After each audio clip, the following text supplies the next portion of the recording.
Welcome students. Now we will start the next chapter of the geometry, that is circle. In this first let's recall which was already studied in the previous classes. विद्यार्थी मित्रांनो या व्हिडिओमध्ये आपण नवीन chapter सर्कलला start करणार आहोत. अगोदर मागच्या इयत्तांमध्ये पाहिलेल्या टॉपिकवर आधारित let's recall. In the adjoining figure observe the circle with centre P. With reference to this figure complete the table. एक फिगर दिली आहे, सेंटर पी असले एक सर्कल काढलेला आहे, त्याच्यावरनं आकृतीच्या सहाय्याने टेबल कम्प्लीट करायचा आहे. This is the circle with centre P.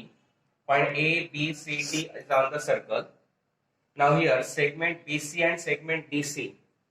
This segment BC and segment DC are called as the chord. Segment PA, it is the radius. Segment DC is the diameter. Segment PC, PD and PA, these are the radii, that is radius. Point P is the center. Angle DPA and angle CPA, these are central angle. Therefore, angle CPA is the central angle that we have to complete. Now, we take some basic concept. What is meant by circle? Circle is the set of points in a plane which are equidistant from a fixed point in that plane. Suppose a circle is the set of points in a plane which are equidistant from a fixed point in that plane. Suppose this is the point P from this figure. Now we take, this is the set of points. And this set of points, all these points are at the same distance from this fixed point in the plane. And therefore this set of points is called as the circle. And that fixed point is called as the center of the circle. Then a radius, the segment joining the center of the circle and any point on the circle is called as the radius of the circle. Suppose this is the point P and A is the any point. Then segment joining the center and any point on the circle is called as the radius, and this is the, therefore in figure segment PA, PC and PD, these are the radius. Then chord, a line segment joining any 2 points on the circle is called as the chord of the circles. Suppose this is the point B and point C.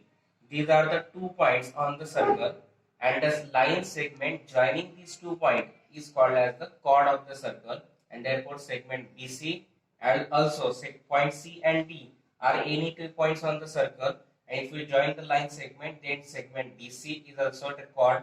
Therefore, segment BC and segment DC are the chord. Diameter. A chord passing through the center of the circle is called as the diameter of the circle. Diameter is the chord passing through the center of the circle. Suppose CD is the chord and it passes through the center P. Therefore, CD is the diameter. And most important is diameter is the longest chord of the circle. पहा figure मध्ये segment BC आणि segment DC या cord आहेत. Segment PA ही radius म्हणजे त्रिज्या आहे. Segment DC diameter आहे. PA radius आहे. PA, PC आणि PD या रेडियस आहे. सेंटर P आहे. नंतर अँगल DPA आणि CPA सेंट्रल अँगल आहे, कारण त्यांचा पॉइंट सेंटरवर, व्हर्टेक्स सेंटरवरती आहे. अँगल CPA हा सेंट्रल अँगल आहे. मग आता याच्या डेफिनेशन पाहू. Circle, it is the set of points in a plane which are equidistant from the fixed point in that plane. Center, a circle हा प्रतलातील एका स्थिर बिंदूपासून समान अंतरावर असणाऱ्या बिंदूंचा संच म्हणजे सर्कल म्हणजे वर्तुळ. समजा बिंदू P हा या प्लेन मधला पॉइंट आहे आणि सर्व पॉइंट जे एकमेका या पॉइंट P पासून समान अंतरावर आहे, तर त्यांना जोडून तयार होणारी जी आकृती असेल ती काय असेल, सर्कल. आणि त्या पॉइंटला आपण काय म्हणतो, centre. Radius, segment joining the centre and any point on the circle. वर्तुळाचा केंद्रबिंदू आणि वर्तुळावरील कोणताही बिंदू यांना जोडणारा सेगमेंट म्हणजे रेडियस, जे त्रिज्या, म्हणून इथे पी काय आली, त्रिज्या. Chord, segment line segment joining any 2 points on the circle is called as chord. वर्तुळावरील कोणतेही 2 बिंदू यांना जोडणारा रेषाखंड म्हणजे काय, कॉर्ड. समजा बिंदू पी आणि सी वर्तुळावरचे बिंदू आहेत, त्यांना जोडणारा रेषाखंड BC हा कॉर्ड येईल, जे जीवा. सी आणि टी हे वर्तुळाकार बिंदू, त्यांना जोडणारा रेषाखंड सुद्धा काही कॉर्ड मध्ये जीवा. नंतर diameter. A chord passing through the center of the circle is called as the diameter. वर्तुळाच्या केंद्रातून जाणारी जी कॉर्ड असेल म्हणजे जीवा जी असेल त्या जीवेला काय म्हणतो आपण, डायमीटर म्हणजेच वर्तुळाचा व्यास. आणि diameter is the longest chord of the circle. Chord म्हणजे व्यास ही वर्तुळाची सर्वात मोठी जीवा असते. Next topic is circles in a plane. प्रतलात असलेली वर्तुळे. First is congruent circles. एकरूप वर्तुळे. Circles having the equal radii are called as congruent circles. ज्या वर्तुळांची त्रिज्या सारखी असतात त्या वर्तुळांना आपण कॉन्ग्रुएंट सर्कल म्हणजेच एकरूप वर्तुळ म्हणतो. In this these are the two circles with the center P and Q. Their radii is same 2 centimeter 2 centimeter and therefore these circles are called as the congruent circle.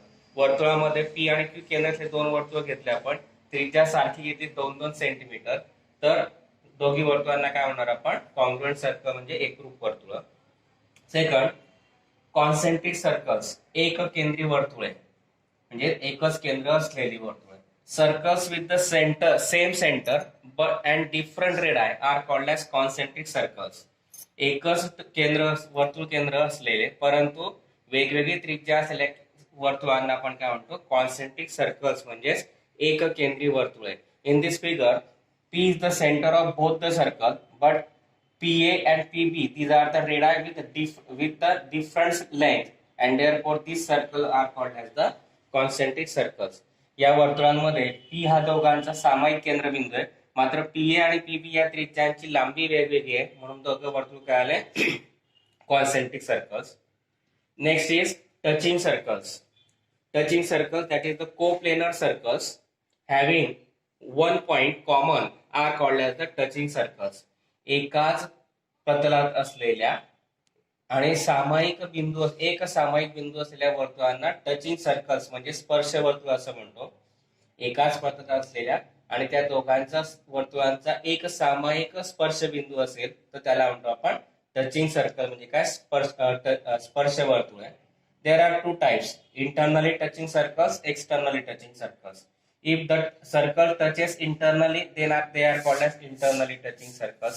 If the circle touching externally, then the circles are called as externally touching circles. जर दोघी वर्तुळ एकमेकांना आतल्या भागात स्पर्श करत असतील तर त्यांना आपण आंतरस्पर्शी वर्तुळ म्हणतो. जर दोघी वर्तुळ एकमेकांना बाह्य भागात स्पर्श करत असतील तर त्यांना आपण बाह्यस्पर्शी वर्तुळ म्हणजेच एक्सटर्नली टचिंग सर्कल्स म्हणतो. Then intersecting circles. Coplanar circles having two common points in common are called as the intersecting circles. जर एकाच प्रतलातील दोन वर्तुळांना जर फक्त दोन सामायिक केंद्रबिंदू असतील तर त्यांना आपण म्हणतो intersecting circles. That is, in this circle, point P and Q, these are the centers of the circle and they intersect each other at the point A and B. That is, there are 2 points in common in both the circles and therefore these are called as the intersecting circles. Next is properties of chord. पुढचा topic आहे जीवांचे गुणधर्म. First is theorem is given. The perpendicular drawn from the center of the circle to its chord bisect the chord. वर्तुळ केंद्रातून जीवेवर टाकलेला लंब जीवेला दुभागतो. Perpendicular drawn from centre to the chord bisects the chord. For example, we take given in a circle with center P, segment AB is the chord and center P is given. Draw segment PM perpendicular to chord AB. Given घेतला आपण की केंद्र P असलेल्या वर्तुळामध्ये PM perpendicular to the chord AB. Segment PM perpendicular to the chord AB. Then this PM bisects the chord. That means AB is divided into two equal parts. That is AM congruent to BM, and that we have to prove. वर्तुळ केंद्रातून जीवर टाकलेला लंब PM आहे तो AB ला दोन भागात विभागतो, बायसेक्ट करतो म्हणजे दोन भागात विभागतो तो. म्हणून सिद्ध करायचं आपल्याला, टू प्रूव्ह करायचंय AM congruent to BM. For that we take the construction, draw segment PA, draw segment PB. त्याच्यासाठी आपण कन्स्ट्रक्शन केलं, रचना केली, पीए आणि पीबी या सेगमेंट काढल्या. Prove in this triangle PMA and triangle PMB, angle PMA, this angle and angle PMB both are congruent because both of 90 degree. Why these are both of 90 degrees? Since PM is perpendicular to chord AB. That means PM is perpendicular to chord AB, that is at the point M.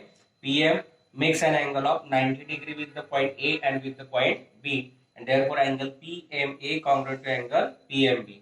That means both triangles are right angle triangle, and therefore hypotenuse PA and hypotenuse PB both are congruent because radii of the same circle. Side PM congruent to side PM because common side to both the triangle, and therefore both the triangle PMA and triangle PMB both are congruent by hypotenuse side test. That is, triangles are congruent, therefore corresponding sides are congruent, that is AM congruent to BM, and that we have to prove. Proof काय घेतला आपण? त्रिकोण PMA आणि त्रिकोण PMB मध्ये PM लंब ABC आहे, म्हणजे PM ही रेषाखंड ए बिंदूपाशी आणि बी बिंदूपाशी एम बिंदूपाशी ए आणि बी बिंदू बरोबर 90 अंशाचा कोन करतायत, म्हणून angle PMA congruent to angle PMB both of 90 degree आणि PM परपेंडिक्युलर टू AB. मग आता दोघे ट्रायंगल राईट अँगल ट्रायंगल झाले, म्हणून सेगमेंट हायपोटेनस PA आणि hypotenuse PB radius of the same circle एकाच वर्तुळाची त्रिज्या म्हणून एकरूप येतील. Side PM congruent to side PM common side आहे, आणि म्हणून दोघं ट्रायंगल PMA आणि triangle PMB hypotenuse side test नुसार कॉन्ग्रुएंट येतील. और ट्रायंगल कॉन्ग्रुएंट असतील त्यांच्या करस्पॉन्डिंग साइड्स कॉन्ग्रुएंट येतील, म्हणजेच side segment AM congruent to segment BM corresponding sides of congruent triangle एकरूप त्रिकोणाच्या संगत बाजू, आणि तेच आपल्याला प्रूव्ह करायचं. Next is the theorem. The segment joining the center of the circle and midpoint of its chord is perpendicular to the chord. वर्तुळाचा केंद्रबिंदू आणि जीवेचा मध्यबिंदू यांना जोडणारा सेगमेंट जो आहे तो chord ला काय असतो? परपेंडिक्युलर असतो. Given in a circle with center P, M is the midpoint of the chord AB, that is AM congruent to BM. That is given. To prove segment PM perpendicular to chord, we have to prove that the segment joining the center and midpoint of the chord is perpendicular to the chord. That means segment PM is perpendicular to the chord. We take construction, draw segment PA and segment PB. Now we take proof. In triangle PMA and triangle PMB, segment PA congruent to segment PB because radii of the same circle. Segment PM or side PM congruent to side PM because common side. Side AM congruent to side PM, which is given, and therefore both the triangles are congruent by side, side, side. SSS test. If the triangles are congruent, then corresponding angles are also congruent. That is angle PMA congruent to angle PMB, but corresponding angles of congruent triangle, equation 1. But these are the linear pair of angles, that is their sum of their measure is 180. Therefore, angle PMA plus angle PMB is equal to 180 degree. These are angles in a linear pair. Now, from equation 1, instead of PMB, we write PMA. Angle PMA plus instead of this angle PMB, we write PMA. Therefore, angle PMA plus angle PMA is equal to 180. Angle PMA plus PMA, that is twice angle PMA, is equal to 180. Multiply 2 gets converted to division. That is angle PMA is equal to 180 upon 2 means 90.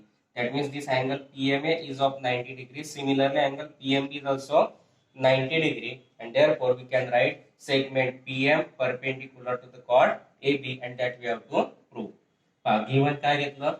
केंद्र P असलेलं वर्तुळ घेतलं in a circle with centre P. M is the midpoint of chord. M हा chord AB चा midpoint आहे, म्हणजे segment AM congruent to segment BM. Prove करायचे segment PM perpendicular to AB. Construction केलं. Draw segment PA and PB. Proof घेतलं. In triangle PMA and triangle PMB दोघं त्रिकोणांमध्ये side PA congruent to side PB, कारण radius of the same circle आहे, एकाच वर्तुळाच्या त्रिज्या आहेत. Side PM congruent to side PM common side आहे, सामायिक बाजू आहे. Side AM congruent to side BM given मध्ये दिलाय, म्हणून दोघं ट्रायंगल PMA आणि PMB कॉन्ग्रुएंट येतील SSS टेस्ट नुसार. ट्रायंगल्स कॉन्ग्रुएंट आले म्हणून करस्पॉन्डिंग अँगल्स कॉन्ग्रुएंट येतील, म्हणून अँगल PMA आणि अँगल PMB एकरूप येतील, एकरूप त्रिकोणाच्या संगत कोन. परंतु अँगल पीएमए आणि पीएमबी हे लिनियर पेअर आहेत, म्हणून त्यांच्या दोघांच्या मापांची बेरीज किती येईल? 180. लगतचे कोणे रेषीय जोडीतील कोणे म्हणून दोघांच्या मापांची बेरीज 180. फ्रॉम इक्वेशन 1 वरून पीएमबी च्या जागी टाकला पीएमए, म्हणजे angle PMA plus angle PMA बरोबर 180. पीएमए अधिक पीएमए 2 अँगल पीएमए बरोबर 180. गुणिला 2 एकमेकांना भागीला होतील. अँगल पीएमए बरोबर 180 भागीला 2, म्हणून अँगल पीएमए बरोबर 90 अंश. जसा अँगल पीएमए 90 येईल तसा पीएमबी सुद्धा 90 येतो, म्हणून सेगमेंट पीएम हा कॉर्ड एबी ला काय परपेंडिक्युलर येईल, आणि तेच आपल्याला प्रूव्ह करायचं आहे. Here we completed the basics topics of the chapter before the practice set 6.1. I think you understand it. If you understand, please like, share and subscribe my channel.